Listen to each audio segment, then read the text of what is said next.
Hey guys, it's Kate. Welcome to another speed build and thank you so much for tuning in. In this speed build, I'm building a Tuscan mansion on a 40 by 50 lot in Del Sol Valley. Originally, this is the lot where the Bailey Moon Manor is located on. I decided to build on this lot because the size is just perfect and somehow I'm just stuck at building Get Famous houses. I just enjoy it so much.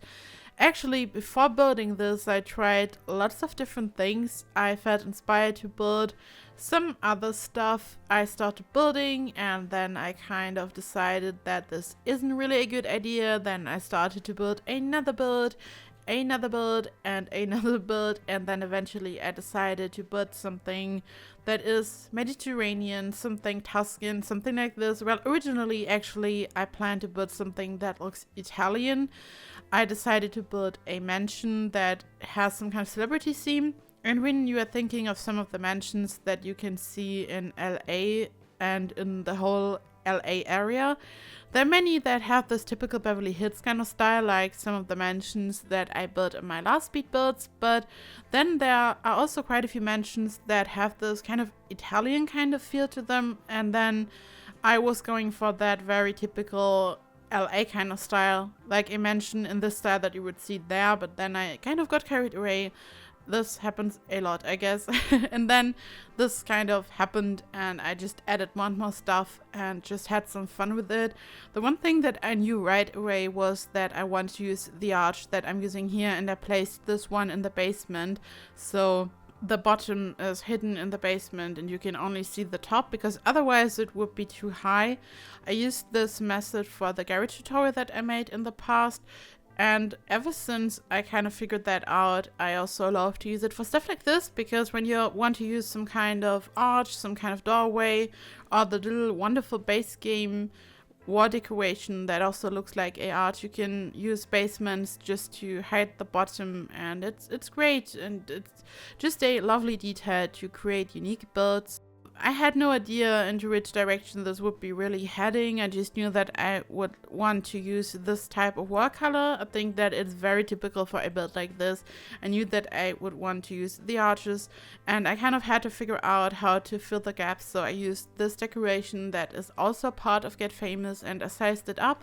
And for the bottom, as you will see, I decided to use the same little trick that I used for the arch. I eventually just placed them in the basement because otherwise they were a little too high. And this little fence at the top is also part of Get Famous. I think it's part of the movie set for the pirate ship.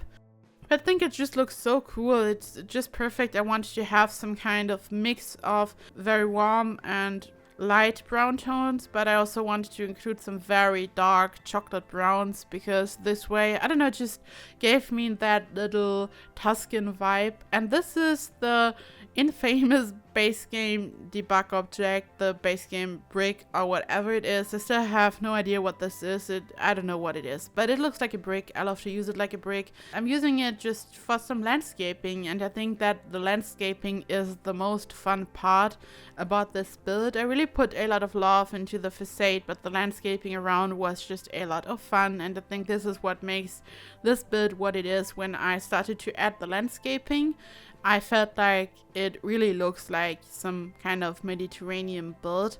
And I think that the front section is also a lot of fun. I used a round foundation, and here I'm using another one to place some trees inside. I love to use these for flower beds.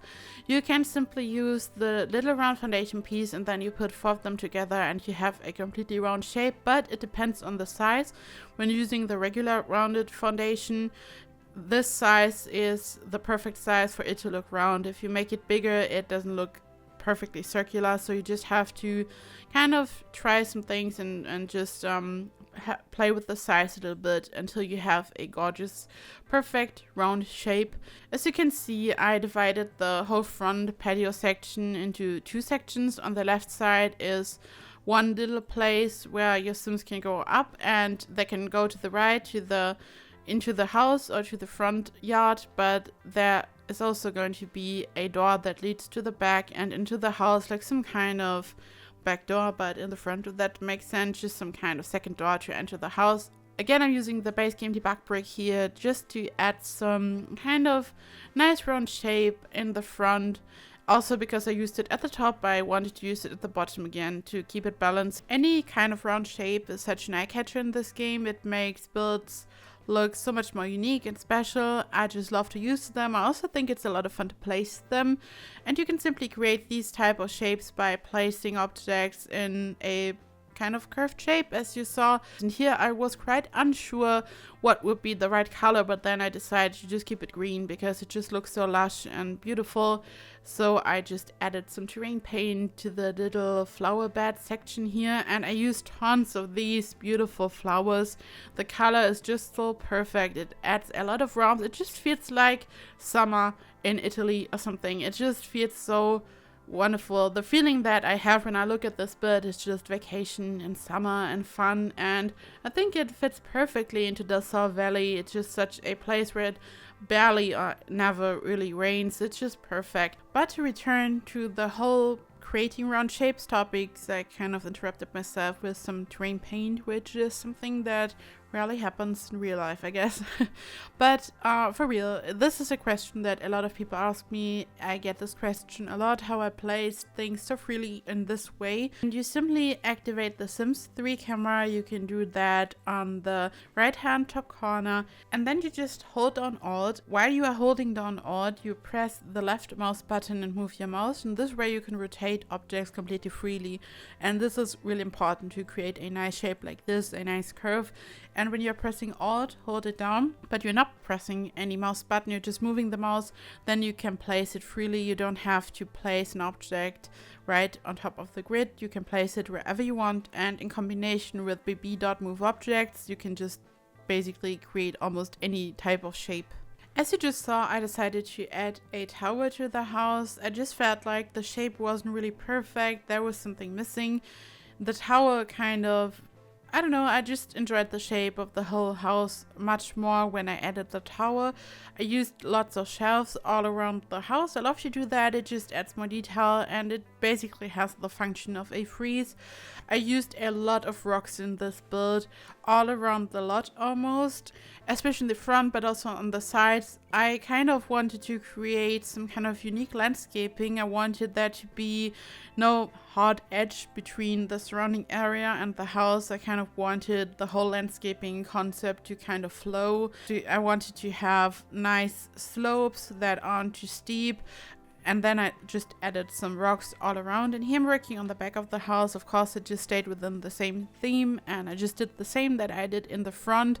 I added a little patio here in the shape of the tower, and I think that the tower eventually was such a cool idea because, as you will see, I rebuilt the living room at the bottom of the tower. I simply removed the ceiling, so when the Sims are in the living room, they can technically look up, and it's such a high ceiling, and this is such a very bright place in the house because there are just so many windows, and it's such a wonderful place for Sims to hang out and read a book, for example. For the back, I wanted to build something really unique because I think that the front yard landscaping is really unique, and I kind of wanted to do the front yard section justice and wanted to continue the whole theme in the back. And then I kind of thought what would look cool, what would fit into some kind of Tuscan Mediterranean theme, and also what would look a little bit regal, something that really screams, hey, I'm a little celebrity mansion. I mean, it's not little, but compared to some kind of 64 by 64 mansion, it's a little bit on the smaller side, definitely. However, I then decided to simply use a foundation. I again used some round foundation. I added these to create a cool and unique shape. So I don't know, this reminds me of something that you would potentially see in some kind of castle garden, something like this. At first I wasn't sure what to add on top. I wanted to add some chairs and some tables, maybe a little barbecue area, but then I thought, okay, there just has to be some kind of pool for a build like this. It's just, not only because it's a mansion, but I don't know, it has this whole LA theme, the whole world around it, and then this kind of Tuscan architectural style. I just had to add a pool to this. So I simply added the pool on top of the foundation that I built. It's pretty slim, but I don't know, for some reason it reminds me more of something that you would see some kind of garden behind a castle, maybe some kind of pond, fountain, whatever. I think it looks so cool. I added a lot of flowers again, and for the round sections I just decided to add some of the trees there. The trees are also one of the main elements that really make this look like something that you would see in Tuscany, I think. And I used some round roofs that I made completely flat. Then I added the little edge thing and I just placed it right in the center. This way you can create some completely round, very simple flower beds. And I would advise that you just use the roof color that looks very dark brown, obviously, so it looks like soil or something. And for the patio area right in front of the house, I just added a barbecue and a table and chairs. It's just a very simple yet beautiful garden. And here I'm starting to work on the interior. I tried to make it look Mediterranean, so it goes well with the exterior. Luckily there are a lot of base game objects that look absolutely Mediterranean, or I think that it's actually supposed to look a little bit Mexican, or maybe like the south of the US, like New Mexico, and this type of architecture, but it goes well with any type of Mediterranean build in my opinion. I used the archways that are part of the base game, for example, to have a nice open transition between the dining room area and the porch. I used the Get Famous arch earlier, as you saw in the beginning of the video, to create a unique facade, but obviously this is just a outside area. It's a porch, but I think it's quite cool because this way this house has a proper dining room but also a porch directly connected to it, so your Sims also have the option to eat on the outside if the weather is right. And of course the kitchen is directly connected to the dining room as well, and the kitchen, however, is connected to the patio in the back if your Sims want to sit outside in the barbecue area. So this whole section is kind of connected, which absolutely makes sense. And on the other side of the house is the living room. As I said earlier, the living room is located in the tower, which is absolutely cool because I removed the ceiling and it's a very bright room that is flooded with sunlight. It's very cool. And this house includes 2 bedrooms, 1 master bedroom, 1 kids room and 1 bathroom, so it's not really a huge build. It looks quite regal and it looks like a mansion, and by definition it is. This is not a regular house. It's quite big and not really on the cheap side, but it's not really huge. You have the 2 bedrooms, so I think it has a good size for a Sim family with 1 kid or maybe 2 kids if you want to put 2 kids into 1 bedroom. I used a lot of the space for the landscaping and the garden, but I think this is what makes this build so unique and so great. So I think it's kind of worth it to use a lot of space for this. So this is it, guys. I hope that you enjoyed this video and had a great time. The speed build is slowly coming to an end. As always, I'm going to include all the information in the description box down below in case you want to download this lot. As you saw, I don't use any ACC, so you can download this lot in the gallery. If you enjoyed this video, please like and subscribe, and I hope I see you in the next video. Bye bye!